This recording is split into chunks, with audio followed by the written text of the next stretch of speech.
In this lecture, we're going to configure your primary menu. Now, the primary menu primarily points to pages, and we're going to have a very small menu because we don't have that many pages, but I'm going to show you some other sites that I've developed which have very complex menu systems, and I'll show you how they're set up. So let's jump over to WordPress and get started. Here I am in WordPress, and once again, we're going back to Appearance. So we used Appearance themes to load our theme, to customize it. We haven't used widgets yet. We're going to use that in the next lecture. And now we're headed to menus. So we're getting very familiar with the appearance options. So here we got the menu. What you do first is you say, which menu are we working on? And I want to work on the primary menu. Now, there are actually multiple menus that show up various places. You can see them here: primary menu, secondary menu, footer menu. But we want the primary menu that goes across the top of all the pages. In fact, this is the only menu that we'll use. It's the only menu I ever use. Now, when it comes to the contents of the primary menu, let's say create menu. Let's see what we get here. We can add things to it. So now we're adding to the menu. I could say view all pages, and I can add these pages. So just click, I want home, about, and contact, add to menu. And here they are now in the menu. Now I want them in a slightly different order. So let's put home first, contact next, and about last. And all I do is I grab the menu item and I drag it. Now you can also, well, let's go in and look at this menu right now. So first, it's very important you say save menu down here or you'll lose all your changes. Let's go over to view site. So you can see now our menu, it's got samples down here. That's interesting. Let me show you what else you could do. And in fact, I'm going to show you by going to a more complex site. This is my wife's site. It is constructed using the beautiful theme by, I believe, Elegant Themes as well. So it's also based on Divi 3 Builder. And this menu up at the top, you can see it's much more spindly and lighter and cleaner than the extra menu, than the extra style that we're using on our, than the extra theme that we're using on our site. So as I move the mouse over here, it's got drop downs. And then the drop downs have cascades off to the right. Now, I don't recommend cascades off to the right. This is getting a little extreme. And I think it confuses readers. But to have a drop down like this, I think is very appropriate. And you can use it if you have a lot of commands. Now, we don't have a lot of commands, but I'm going to show you how to do hierarchical menus. Let's jump over actually to the admin panel for this. And we'll go look at how many updates. I haven't been on this page for a while, so we need to update a lot of things. Let's go to Appearance Menus, and I'll show you how complex this menu is. Look at this menu.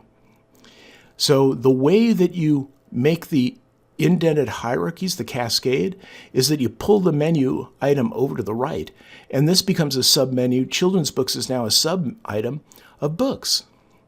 And Chloe Boston is a sub-item of mysteries. So this is a third cascade. And look at this menu. It's a gigantic menu. So you can pull gigantic menus, or you can create gigantic menus like this. And notice we have blog, contact, and about. And we should have home up here. Yeah, and there's home. So we have these familiar pages that we're using on our site. Now let me come here and I'll show you how you make cascading menus. Let's go to menus. And all you do is you grab the menu item, right? It's movable. And notice how we get these indented dash lines that we can drop it in on. So now contact is a sub-menu or a cascade down, a drop down from home. And we can make about a drop down from contact. Now let's save this. This isn't what I want to do. I'm just demonstrating cascading menus. Let's go look at our menu. Oh, we're not getting the correct menu. Now, the thing that's happening here, I'm glad this happened because it's something else I've got to tell you about. If you go down to Lightspeed Cache, pages are cached on our system. So sometimes you get in cache a page that isn't up to date with what you wrote to the disk. So what you do is you go to Lightspeed Cache, to the toolbox, and notice here, I can purge the cache. I can purge everything in the cache.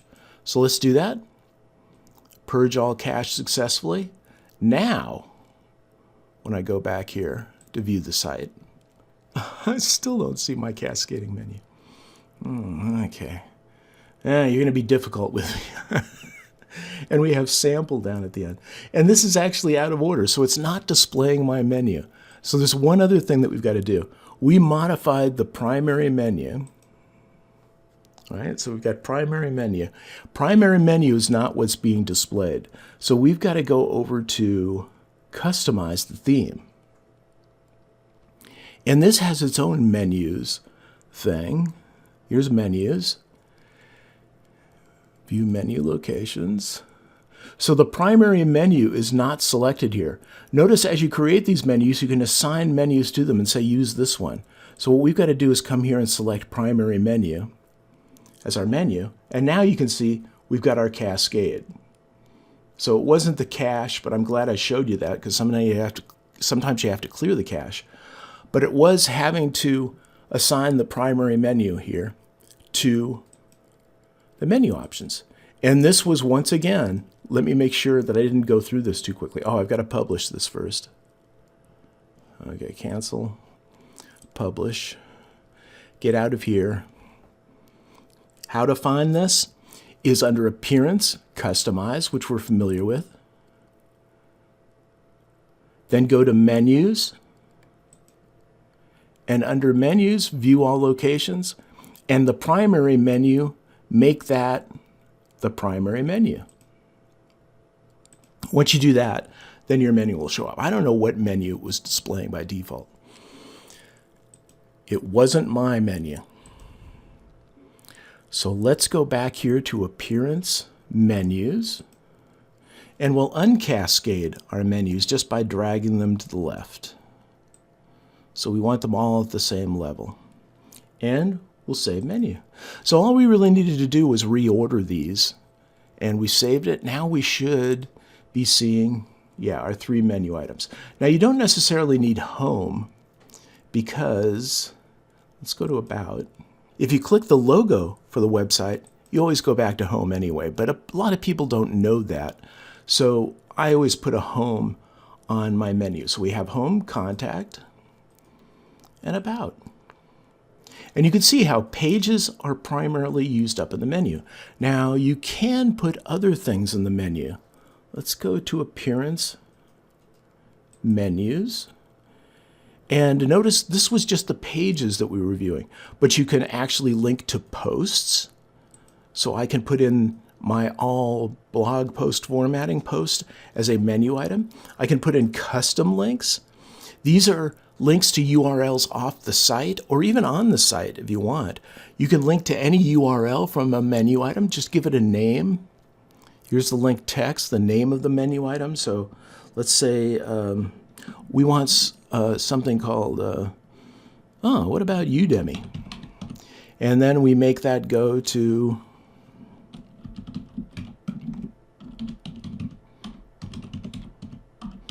Udemy. And we add to menu. Not sure where we would put that. Probably here. And then we save. Now we've got an external link to another site. And we go look at our page. Whoop, didn't save it. Save. There we go. We go look at our site. And now we've got Udemy here. And when we click on it, it takes us to Udemy. So that's it for configuring your menus. We've got them done because we don't have many pages. It was really quick. In the next lecture, we're going to configure our widgets. Now the widgets define, well, they can actually appear anywhere. They're little chunks of graphics and text and links. They're little blocks that you can put around your page to add additional links and information. You primarily put them in what's called the side panel, the right-hand side of every page. If you notice, it's got a panel there that has stuff in it, like categories of posts and the latest post and mailing list sign-up form, the search box. So we're going to create that side panel by putting widgets in it in the next lecture, and I'll see you there.